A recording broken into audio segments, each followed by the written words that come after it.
क्या क्या प्रॉब्लम थी जब ये हॉस्पिटल लेकर गए? क्या क्या आ गया बच्चे की बॉडी में? क्या क्या रोग थे? डेंगू मलेरिया की प्रॉब्लम, डेंगू मलेरिया की, और जो ब्लड था वो 6 ग्राम रह गया, और जो इसके बॉडी के सेल थे 1 लाख थे और वो 23,000 रह गए, और जो इसका वेट 6 किलो था वो 8 किलो हो गया, और इसको दौरे भी पड़ने शुरू हो गए। दौरे भी पड़ गए। इसका कारण समझते हैं, ये सब कुछ इस बच्चे के साथ ऐसा क्यों, किसके कारण? सुनो ध्यान से। उसका कारण क्या था कि ये 2 महीने किसकी हजूरी में नहीं आए?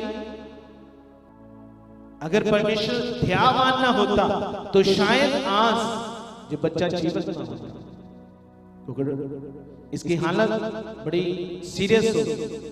एक समय डॉक्टरों ने जवाब दे दिया।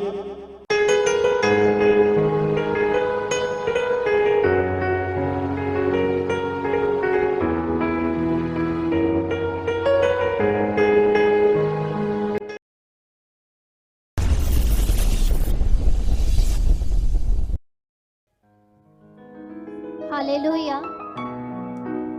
जिस सिस्टर का नाम मोनिका है और जो अमृतसर फतेहगढ़ चूड़िया रोड पालखुर्द गांव के रहने वाले हैं, और जिस सिस्टर के बेटे की गवाही है, और जो बता रहे हैं 2 महीने हो गए थे जो परमेश्वर की संगति में नहीं थे आए, और जो बता रहे कि जो इनका छोटा बेटा है 6 महीने का है, और जैसे जो मीटिंग्स में नहीं थे आ रहे 2 महीने से, तो इनके बेटे पर एक हालात आ गया, और जब बता रहे कि 8 मार्च को इनके बेटे को फीवर हो गया, खांसी की प्रॉब्लम होगी, जिसके कारण ये काफ़ी परेशान हो गए। तो जैसे इन्होंने ये मेडिसिन भी दे रहे थे और ये बता रहे कि कोई फ़र्क नहीं पड़ रहा था, और फिर इन्होंने प्रेयर टावर में कॉल की।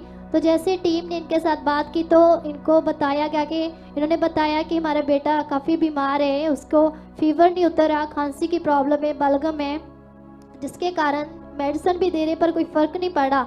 तो जैसे टीम ने इनको बोला कि अब 2 महीने हो गया परमेश्वर की संगति में नहीं आए, जब भी आपको कॉल करते मैसेज देते हैं तो आप हर बात ही हल्के में लेते हो।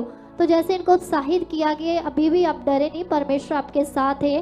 तो जो बता रहे हैं कि उस समय जो बहुत ही परेशान हो गए थे, और जैसे इनके बेटे की हालत काफ़ी ख़राब थी, और उस समय इन्होंने अपने बेटे की वीडियो बनाई थी। पहले हम उस वीडियो को देखेंगे।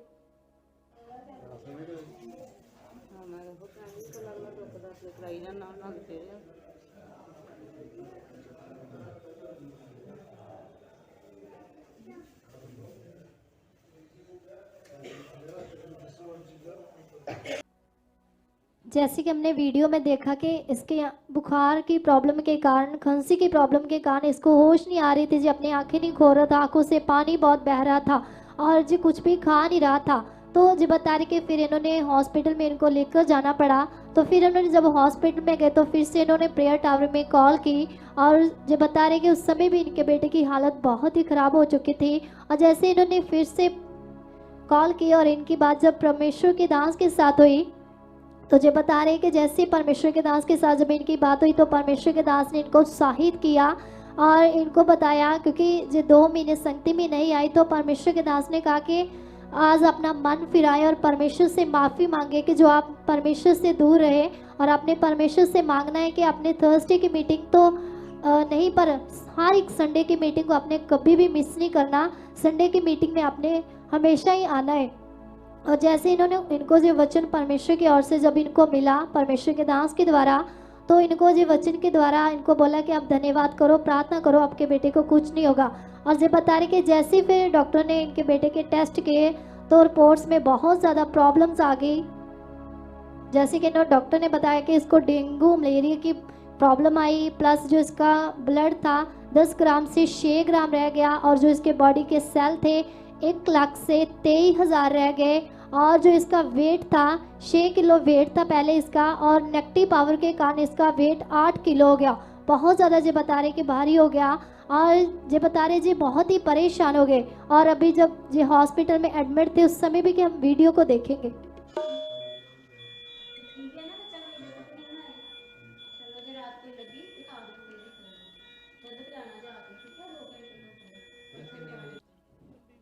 और जैसे ही हमने देखा कि हॉस्पिटल में एडमिट रहा, जब इन्होंने बताया कि बहुत ज़्यादा जी प्रॉब्लम आ गई है, हमारा बेटा बहुत ही सीरियस है, इसको कोई होश नहीं आ रही, तो फिर से इन्होंने कॉल की तो इनको उत्साहित किया गया कि जो वचन परमेश्वर ने अपने दास के द्वारा आपको दिया है, आपने डरना नहीं है, बस आपने धन्यवाद करना है, प्रार्थना करनी है, बस परमेश्वर इसको कुछ नहीं होने देंगे। तो जो बता रहे कि जी विश्वास में बने रहे। पर एक समय जो बता रहे कि डॉक्टर ने फिर से इनको बोला कि आप किसी और हॉस्पिटल में ले जाओ, क्योंकि जो इसकी बहुत ज़्यादा प्रॉब्लम है, खून की कमी हो गई है।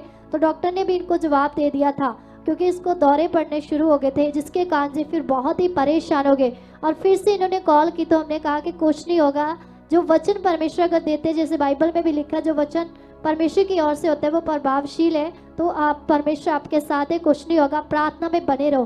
तो जैसे इनको उत्साहित किया गया और जब बता रहे कि वचन के बारे जब इनको बताया गया तो जब प्रार्थना करे तो परमेश्वर ने, जैसे डॉक्टर ने तो बोल दिया था कि आप किसी और हॉस्पिटल में ले जाओ, पर परमेश्वर ने उस डॉक्टर के मन को चेंज किया, बदल दिया। तो उसने कहा कि हम फिर से एक बार इसका ट्रीटमेंट करेंगे, इलाज करेंगे। और जैसे उन्होंने इलाज करना शुरू किया तो जितनी भी नेगेटिव पावर के कारण बीमारियां थी, प्रॉब्लम थी, तो परमेश्वर ने इसको अच्छा कर दिया। और जब 15 दिन हॉस्पिटल में रहे और जो बहुत ही परेशान हो गए थे, पर जैसे ही वचन को इन्होंने ग्रहण किया तो आज परमेश्वर के बेटे को पूरी तरह से फ्री कर दिया है। आज ये बहुत ही खुश है, कोई प्रॉब्लम नहीं है। अभी इनका बच्चा दूध पी रहा है, खेलता है, कोई प्रॉब्लम नहीं है। रिपोर्ट्स जितनी भी कराई थी वो नॉर्मल आई थी, पर जो बता रहे कि वो रिपोर्ट्स जो डॉक्टर ने इनको दी नहीं है, और पर सब कुछ नॉर्मल है। और इस गवाही के लिए, बड़ी गवाही के लिए, परमेश्वर का और परमेश्वर के दास का धन्यवाद करते।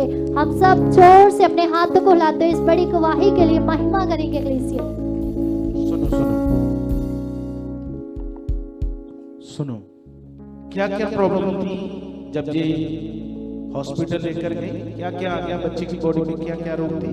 डेंगू मलेरिया की प्रॉब्लम, डेंगू मलेरिया की, और जो ब्लड था वो 6 ग्राम रह गया, और जो इसके बॉडी के सेल थे 1 लाख थे और वो 23,000 रह गए, और जो इसका वेट 6 किलो था वो 8 किलो हो गया, और इसको दौरे भी बढ़ने शुरू हो गए। दौरे भी बढ़ गए।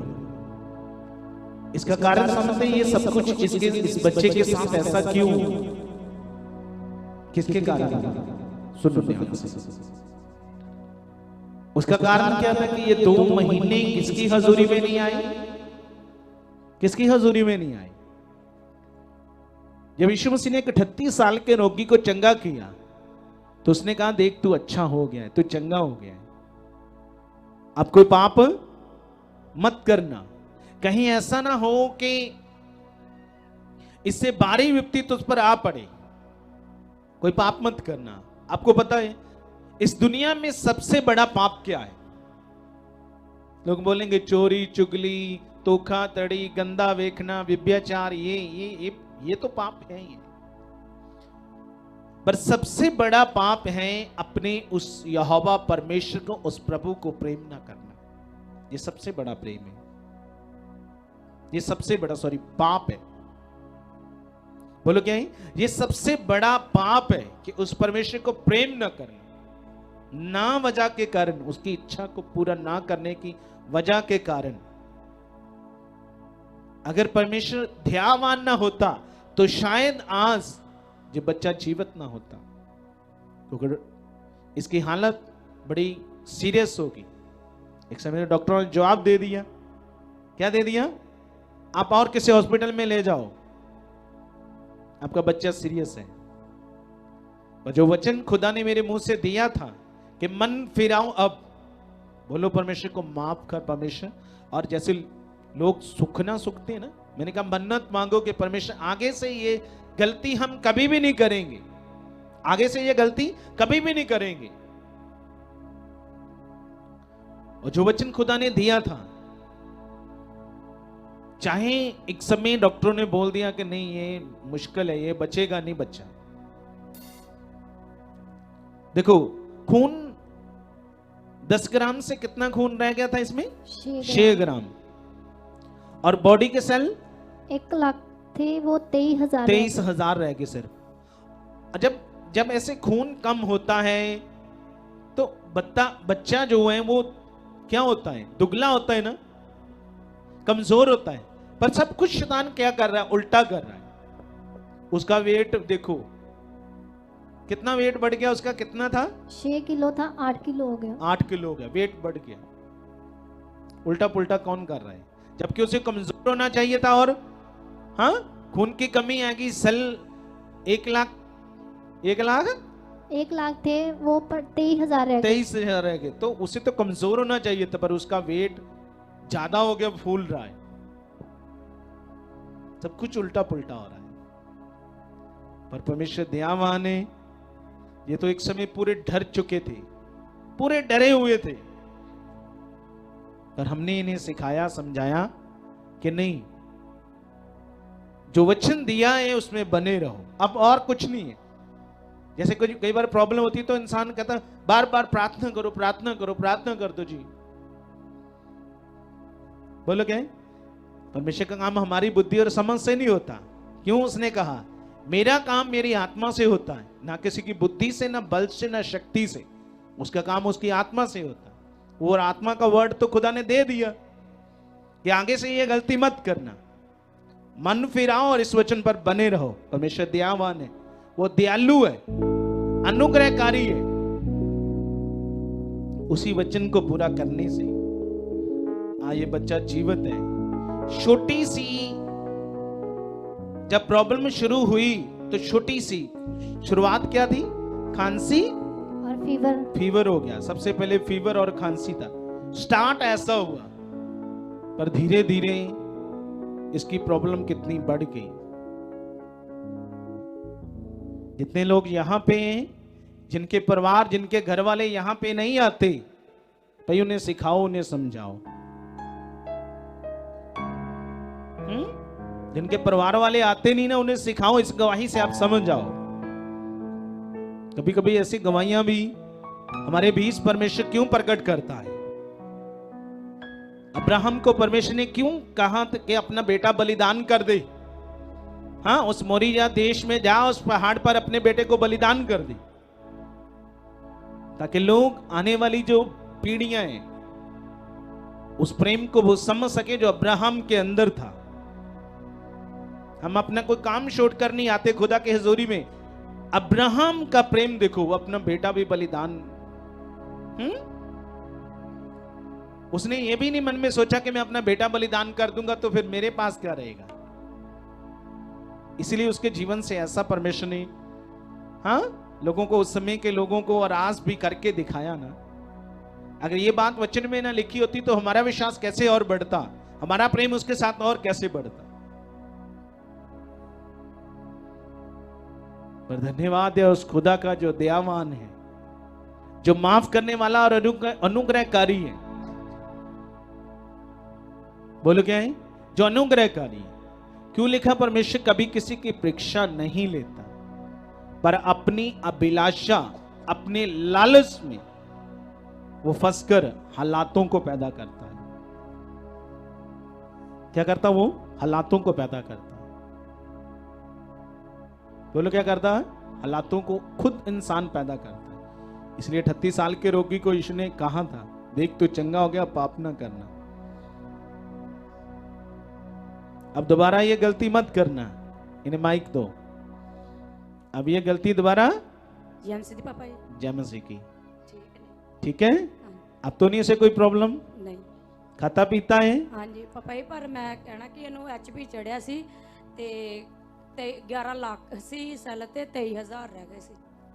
11 ਲੱਖ से यानी कि 10 ਲੱਖ ਸੈੱਲ ਘਟ गए। ये 10 लाख सेल? हाँ तो जी। ये कैसे?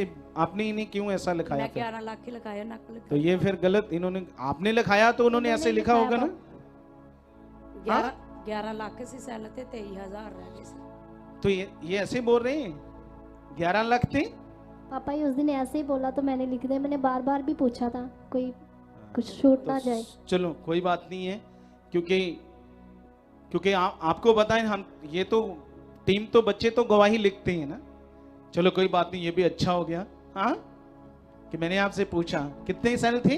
11 लाख। 11 लाख से कितने रह गए? सिर्फ 23,000। डॉक्टर ने आपको बताया होगा। हाँ जी। देख लो भाई, परमेश्वर कितना महान है। तो ये याद रखना, जो वचन आपको दिया है इसे हल्के में मत लेना, उसका डर रखना। अब जो वचन दिया है उसे पूरा करते रहना, ताकि दोबारा विपत्ति ना आए। यीशु ने इसीलिए 38 साल के रोगी को कहा था, हाँ? तो अब ध्यान में रखना और वचन को पूरा करना, तुम्हें परमेश्वर भला चंगा जीवन ही नहीं, दुनिया की वो सब आशीषों से भी ब्लेस करेगा। तारीफ कर दो इस बड़े काम के लिए, इस बड़ी गवाही के लिए। तू बड़े बड़े काम देखेगा,